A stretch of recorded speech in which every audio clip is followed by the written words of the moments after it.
बीडमध्ये केज तालुक्यात झालेला मस्साजोगच्या सरपंचाचा निर्गुण खून आणि त्याचप्रमाणे परभणीमध्ये संविधान रक्षण करणारा सूर्यवंशी नामक कार्यकर्ता याचा कारागृहात झालेला मृत्यू, कारागृहात जो मृत्यू झाला त्याचा रिपोर्ट आलेला आहे आणि त्या रिपोर्टमध्ये शवविच्छेदनामध्ये पोस्टमॉर्टममध्ये डॉक्टरांनी स्पष्टपणे म्हटलेलं आहे की या सूर्यवंशीचा खून किंवा मृत्यू हा खऱ्या अर्थानं मारहाणीमुळे झालेला आहे। मारहाणीतून तो शॉकमध्ये गेला आणि त्याचा मृत्यू झालेला आहे। आणि बीडमध्ये जो खून झालेला आहे सरपंच संतोष अण्णा देशमुख यांचा, याच्यामध्ये सत्ताधारी पक्षाचे लोक सहभागी आहे। सरकार या दोन्ही ठिकाणी कोणतीही कारवाई करत नाही। सरकार संविधान रक्षण करणाऱ्याचाही खून करतंय, सरकार जनतेचं रक्षण करणाऱ्याचं सुद्धा खून करतंय। आणि या सगळ्यामध्ये परभणीमध्ये पूर्णपणे एसपी आणि कलेक्टर सहभागी आहे, तर बीडमध्ये सत्ताधारी पक्षाचे कार्यकर्ते याच्यामध्ये सहभागी आहे। आणि याच्याविषयी आज महाविकास आघाडीनं आंदोलनाची भूमिका घेतलेली आहे।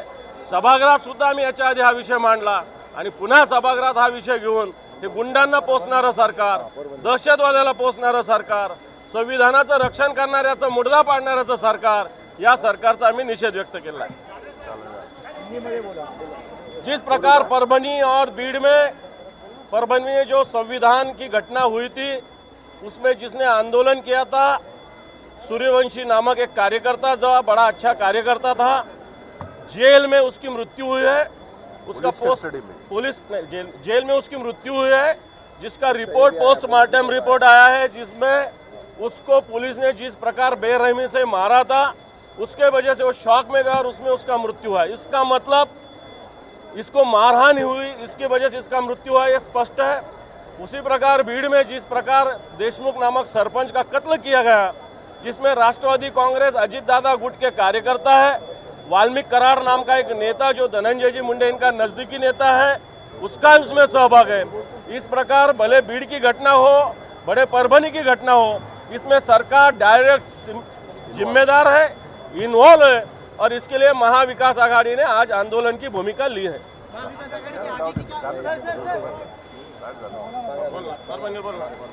परभणी के विधायक हमारे राहुल पाटिल वो भूमिका रखेंगे।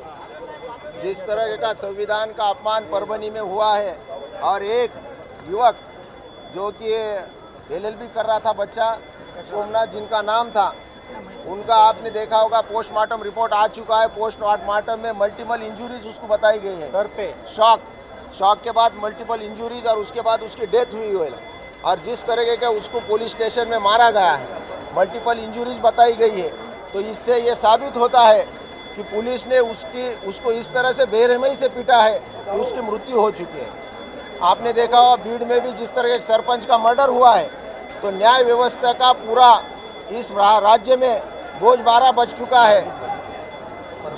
जिस तरीके का परभणी और भीड़ में घटना हुई है, इसके हम सब मिलके विरोधी पक्ष नेता और सब उसका निषेध करते हैं और आने वाले समय में सरकार को इसका जवाब देना पड़ेगा। जिस तरह का मृत्यु परभणी में भी एक बच्चे का हुए वाला है और ये पूरे मुद्दे हम हाउस में लेने वाले हैं। जब तक इसके ऊपर कार्रवाई नहीं होती, परभणी के ऊपर जिस तरह के एसपी हो या पुलिस अधिकारी हो, पुलिस स्टेशन के इंचार्ज के ऊपर जब तक कार्रवाई नहीं होती है, जब तक वो बर्तफ नहीं होता है, डिस्मिस नहीं होता है, तब तक सदन नहीं चलने देने की हमारी भूमिका रहेगी।